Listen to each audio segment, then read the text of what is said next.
ஆண்டவரும் இரட்சகருமாகிய இயேசு கிறிஸ்துவின் நாமத்தினாலே அன்பின் வாழ்த்துக்களை கூறிக்கொள்கிறேன். இங்கே யோவான் எழுதின சுவிசேஷம் 5ஆம் அதிகாரத்தை நாம் எல்லாரும் திருப்பிக் கொள்வோம். இந்த 5ஆம் அதிகாரத்திலே 5வது வசனத்திலே 38 வருஷம் வியாதி கொண்டிருந்த ஒரு மனுஷனே அங்கே இருந்தான் என்று சொல்லப்பட்டிருக்கிறது. எங்கே இருந்தான் என்று நாம் இதை வாசிக்கும் போது 5ஆம் அதிகாரம் 2வது வசனத்தை நாம் வாசிக்க கேட்போம். எபிரேய பாஷையிலே பெதஸ்தா எனப்பட்ட ஒரு குளம், எபிரேய பாஷையிலே பெதஸ்தா எனப்பட்ட ஒரு குளம் எருசலேமின் ஆட்டு வாசலின் அருகே இருந்தது. எருசலேமுடைய ஆட்டு வாசலின் அருகே இருந்தது. அதற்கு 5 மண்டபங்கள் உண்டு. அதற்கு 5 மண்டபங்கள் இருந்தது என்று சொல்லப்பட்டிருக்கிறது. அந்த இடத்திலே 3வது வசனம் சொல்லுகிறது, அவைகளில் குருடரும் சப்பானிகளும் சூம்பின உருப்புடைய முதலான வியாதிக்காரர்கள் அநேகர் படுத்திருந்து தண்ணீர் எப்போது கலங்கும் என்று காத்து கொண்டிருப்பார்கள். இந்த ஆட்டு வாசல் என்று சொல்லக்கூடிய இடத்திலே இந்த 38 வருஷமாய் வியாதியின் படுக்கையில ஒருவன் அங்கே இருக்கிறான். அந்த மனுஷன் எப்போதாவது தேவதூதன் வந்து வானத்திலிருந்து அந்த குளத்தை கலக்கும் போது யாராவது ஒருவர் முந்தி இறங்கும் போது அவன் எப்பேற்பட்ட வியாதிசனா இருந்தாலும் அவன் சொஸ்தமாகி விடுவான் அப்படி என்று இந்த வேதம் நமக்கு காண்பித்து கொடுக்கிறது. இந்த 38 வருஷமா அந்த ஆட்டு வாசல் என்று சொல்லக்கூடிய அந்த 5 மண்டபத்துக்கு இருக்கக்கூடிய இடத்துல இந்த 38 வருஷம் வியாதியின் படுக்கையில கிடந்த மனுஷன் அங்க இருக்கிறான். இப்ப காரியத்தை பார்க்கும்போது அந்த 38 வருஷமாய் வியாதியின் படுக்கையில இருந்த அவனை இப்பொழுது 6வது வசனத்துல இயேசு பார்க்கிறார். படுத்திருந்த அவனை இயேசு கண்டு அவன் வெகு காலமாய் வியாதிஸ்தன் என்று அறிந்து அவனை நோக்கி சொஸ்தமாக வேண்டும் என்று விரும்புகிறாயா என்று கேட்டார். இங்கே 38 வருஷமாய் வியாதியின் படுக்கையில கிடக்கிறான். இந்த தேவதூதர்கள் வந்து அந்த குளத்தை இந்த 38 ஆண்டு காலத்திலே எத்தனை முறை அந்த குளத்தை கலக்கினார்கள், எத்தனை பேர் அங்க சுகமானார்கள் அப்படி என்று அங்கு நமக்கு அந்த இடத்துல நமக்கு ஒரு விளக்கம் இல்லாவிட்டாலும் தேவதூதன் வரும்போது குளம் கலக்கப்படுகிறது. முந்தி இறங்கக்கூடியவர்கள் எப்பேற்பட்ட வியாதிஸ்தரா இருந்தாலும் அவர்கள் சுகமாய் விடுகிறார்கள். இப்போது இயேசு கேட்கிறார், இந்த சுகத்துக்காகத்தான் இந்த ஆட்டு வாசல் அண்டையிலே அந்த மண்டபத்திலே இந்த மனுஷன் என்ன செய்கிறான், இருக்கிறான். இப்ப சுகத்துக்காக காத்திருக்கிற மனுஷனை பார்த்து இயேசுவே தானே முன் வந்து நீ சொஸ்தமாக வேண்டும் என்று விரும்புகிறாயா என்று கேட்டார். இப்ப இந்த வியாதிஸ்தன் என்ன சொல்லணும்? எஸ் ஆர் நோ, ஆமா இல்ல அப்படி என்றுதான் சொல்ல வேண்டும். இங்கே இயேசு கேட்கக்கூடிய கேள்வி என்ன? அவனை நோக்கி சொஸ்தமாக வேண்டும் என்று விரும்புகிறாயா என்று கேட்டார். இயேசு கேட்கிறார், சொஸ்தமாக வேண்டும் என்று விரும்புகிறாயா என்று கேட்டார். பதில் என்ன சொல்ல வேண்டும்? ஆம் என்று சொல்ல வேண்டும். ஆனால் இந்த மனுஷன் அதற்கு என்ன சொல்லுகிறார்? அதற்கு வியாதிஸ்தன், ஆண்டவரே தண்ணீர் கலக்கப்படும் போது என்னை குளத்திலே கொண்டு போய் விடுவதற்கு ஒருவரும் இல்லை, நான் போகிறதற்கு முன்னே வேறொருவன் எனக்கு முந்தி இறங்கி விடுகிறான் என்றான். அப்படியானா இவனை பார்த்து இயேசு கேட்கிறார், சொஸ்தமாக வேண்டுமா? இவன் சொல்ல வேண்டும், ஆமா நான் சொஸ்தமாக வேண்டும், அதற்காகத்தான் நீங்க என்ன செய்கிறேன், காத்திருக்கிறேன் அப்படி என்று சொல்ல வேண்டும். இப்போது இந்த 38 வருஷமா இந்த வியாதிஸ்தன் யாராவது தன்னை தேவதூதன் இறங்கும் போது அந்த குளத்தை கலக்கும் போது யாராவது ஒருவன் இவனை கொண்டு போய் அந்த குளத்துல இறக்கிவிட வேண்டும் என்று அவன் எதிர்பார்த்து அவனுடைய வாழ்க்கையில 38 வருஷம் தோல்வியாகவே அமைந்து விடுகிறது, சுகமில்லாத வாழ்க்கையாகவே அமைந்து விடுகிறது. அவனை பார்த்துதான் இயேசு கேட்கிறார், சொஸ்தமாக வேண்டுமா? அவனை பார்த்துதான் இயேசு கேட்கிறார், சுகமாக வேண்டுமா? இப்பொழுது இயேசுவை முன் வந்து கேட்கிறார். காரணம், 38 வருஷமாக இவன் இன்றைக்கு பொழுது விடுதிரும், நாளைக்கு பொழுது விடுதிரும் என்று விடிய காலத்துக்கு காத்திருக்கிறதான ஜாமக்காரனை போல காத்துக்கொண்டே இருக்கிறான். ஆனால் இவனுக்கு எந்த விதத்தில் இருந்தும் ஒத்தாசை என்ன செய்யவில்லை, எந்த மனுஷரிடத்திலிருந்தும் ஒத்தாசை வரவில்லை. அதுதான் அங்கு நடக்கக்கூடிய காரியம். அதைத்தான் இயேசுவிடத்தில் சொல்லுகிறான், என்னை குளத்திலே கொண்டு போய் இறக்கி விடுகிறதற்கு எனக்கு யாரும் இல்லை என்று சொல்லுகிறான். இந்த உலகத்திலே திக்கற்றவர்களுக்கு தேவனா இருக்கிறார் நம்முடைய ஆண்டவராகிய இயேசு கிறிஸ்து. மனுஷரால் கைவிடப்பட்ட ஒரு நபரை கை தூக்கி விடுவதற்காக நம்முடைய ஆண்டவராகிய இயேசு இருக்கிறார். இதை நாம் அறிந்து கொள்ள வேண்டும்.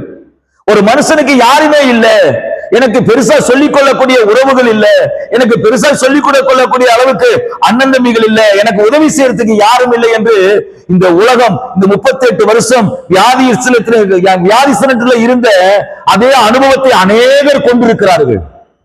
எனக்கு அருமையான கர்த்தருடைய பிள்ளைகளே, நமக்கு இந்த உலகத்திலே கை தூக்கி விடுவதற்கு, நம்முடைய காரியமாக செயல்படுவதற்கு மனுஷன் இல்லாமல் இருக்கலாம். ஆனால் நம்முடைய ஆண்டவராகிய இயேசு கிறிஸ்து நம்மீது மனதுருகி நமக்கு ஒத்தாசை செய்கிறவராய் இருக்கிறார். அவர் ஒரு ஆமென் சொல்லலாமா? அப்ப கர்த்தருடைய பிள்ளைகளை நீங்க கவனிக்க வேண்டும். சங்கீதக்காரன் தாவீது என்ன சொல்லுகிறார்? எனக்கு ஒத்தாசை வரும் பருவத்துக்கு நேராக என் கண்களை ஏறெடுக்கிறேன், வானத்தையும் பூமியும் உண்டாக்கின கர்த்தரிடத்திலிருந்து எனக்கு என்ன செய்யும்? ஒத்தாசை வரும் என்று சொல்லுகிறான். அவனுடைய அனுபவம் என்ன சொல்லுகிறது?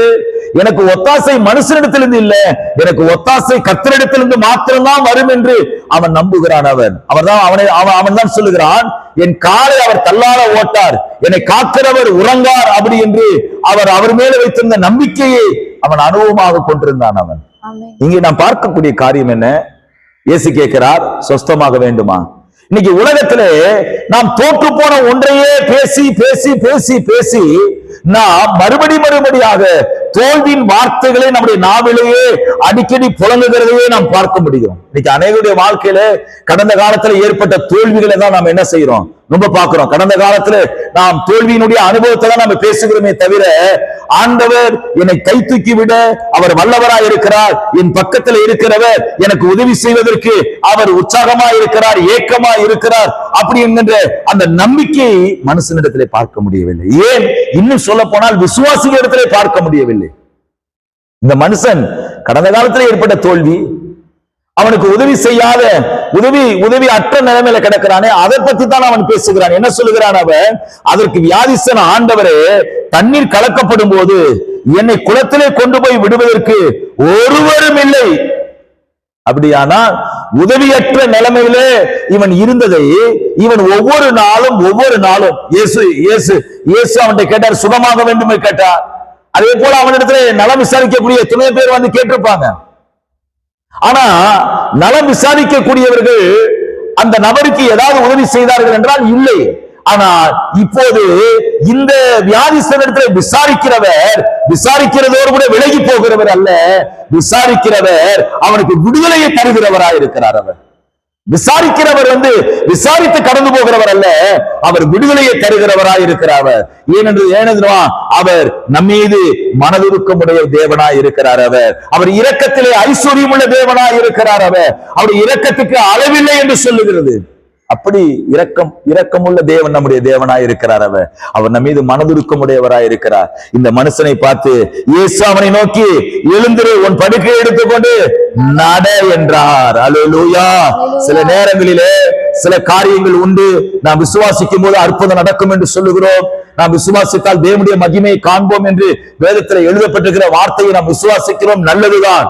ஆனால் தேவனுடைய அந்த இரக்கத்திலே இன்னொரு காரியம், ஆண்டவர் ஒருவன் தன்னிடத்திலே எதையும் கேட்காத போது அந்த மனுஷனிடத்திலே இரக்கத்தை மேன்மை பாராட்டி அவன் மேலே மனதுருகம் பண்ணி அவன் மேலே மனதுருகம் வைத்து அவனை கை தூக்கி விடுகிறவராய் இருக்கிறார். எனக்கு அருமையான தேவனுடைய பிள்ளைகளே, இந்த அருமையான வேலையை நான் உங்களுக்கு சொல்லுகிறேன். நம்முடைய ஆண்டவராகிய இயேசு கிறிஸ்து நம்மை கை தூக்கி விடுகிறவராய் இருக்கிறார். எந்த சூழ்நிலையில இருந்தாலும் சரி. அவன் சொல்லுகிறான் பாருங்க, ஒரு அற்புதமான வார்த்தை சொல்றான், ஆண்டவரே தண்ணீர் கலக்கப்படும் போது என்னை குளத்திலே கொண்டு போய் விடுவதற்கு ஒருவருமே இல்லை என்று சொல்லுகிறார். ஒருவேளை நமக்கு உதவி செய்வதற்கு ஒருவருமே இல்லாமல் இருக்கலாம், நமக்கு உதவி செய்வதற்கு ஒருவருமே இல்லாமல் இருக்கலாம். ஆனால் ஆண்டவராகிய இயேசு கிறிஸ்து நமக்கு இருக்கிறார். நம்மை கை தூக்கி விட அவர் போதுமானவராய் இருக்கிறார். அவரே நமக்கு போதுமானவராய் இருக்கிறார். பழையவற்றை நீங்க பேச வேண்டாம். ஆண்டவர் சொன்னார், இதோ சிங்காசனத்தில் வீற்றிருக்கிறவர் சகலவற்றையும் என்ன செய்யறாரா? புதிதாக்குகிறார் என்று சொல்லப்பட்டிருக்கிறது. ஒரு புதிதான ஒரு ஆசீர்வாதத்தை கர்த்தர் நமக்கு தர வல்லவராய் இருக்கிறார். பழையன கடந்து போனது எல்லாம் புதிதானது என்று சொல்லப்பட்டிருக்கிறபடி எல்லாவற்றையும் புதிதாக்கி தரப்போகிறார். அவர் நம்முடைய கடன் பிரச்சனை என்கின்ற காரியத்தில் நம்மை விடுதலை பண்ண போகிறார். அவர் வியாதி என்கின்ற காரியத்தில் கர்த்தர் விடுதலை செய்ய போகிறார். அவர் இப்படி ஒவ்வொரு காரியத்திலையும் தேவன் விடுதலையின் மேலே விடுதலையை தந்து நம்மை ஆசீர்வதிக்க போகிறார். அவர் நீங்க விசுவாசிக்கிறீங்களா? இங்க வேதம் சொல்லுகிறது என்ன சொல்லுகிறது? இயேசு சொல்லுகிறார், இயேசு அவனை நோக்கி, எழுந்திரு, உன் படுக்கையை எடுத்துக்கொண்டு நட என்றார். வேதம் சொல்லுது, உடனே அந்த மனுஷன் சொஸ்தமாகி தன் படுக்கையை எடுத்துக்கொண்டு நடந்து போனான். அந்த நாள் ஓய்வு நாளா இருந்தது. கர்த்தருடைய பிள்ளைகளே, இன்னைக்கு நீங்கள் அறிந்து கொள்ள வேண்டும், இயேசு ஒரு மனுஷனை விசாரிக்கும் போது அந்த மனுஷனை விடுவிக்கிறவராய் இருக்கிறார், அவனை ஆசீர்வதிக்கிறவராய் இருக்கிறார், அவனை கை தூக்கி விடுகிறவராய் இருக்கிறார். இந்த அருமையான வேளையிலே இங்க இருக்கிற இடத்துல அப்படி கண்களை மூடி, மகா இரக்கமுள்ள நல்ல தேவனே, இந்த ஆசீர்வதிக்கப்பட்ட வேலைக்காக சோத்திரம் ஐயா. உம்முடைய பிள்ளைகள் எத்தனை ஆண்டு காலம் இப்படி வியாதியின் படுக்கையிலே, உபத்திரத்தின் பள்ளத்தாக்கிலே, கடன் என்கின்ற பள்ளத்தாக்கிலே, கண்ணீர் என்கின்ற பள்ளத்தாக்கிலே, அவமானம் என்கின்ற பள்ளத்தாக்கிலே ஜீவித்து வருகிறார்களோ எனக்கு தெரியாத ஆண்டவரே. ஆனால் இதை கேட்டுக்கொண்டிருக்கிறதான ஆண்டவரே, யாராக இருந்தாலும் சரி ஆண்டவரே இயேசப்பா, அவர்களை நீங்க கை தூக்கி விடுபடியா செபிக்கிறேன். 38 வருஷமா வியாதியின் படுக்கையிலே இருந்தவனுக்கு இறங்க ஆண்டவரே கர்த்தாவே இறங்கினதை நாங்கள் வாசிக்கிறோமே, அதே தேவன் இன்றைக்கு மாறாதவராய் இருக்கிறீர் ஆண்டவரே.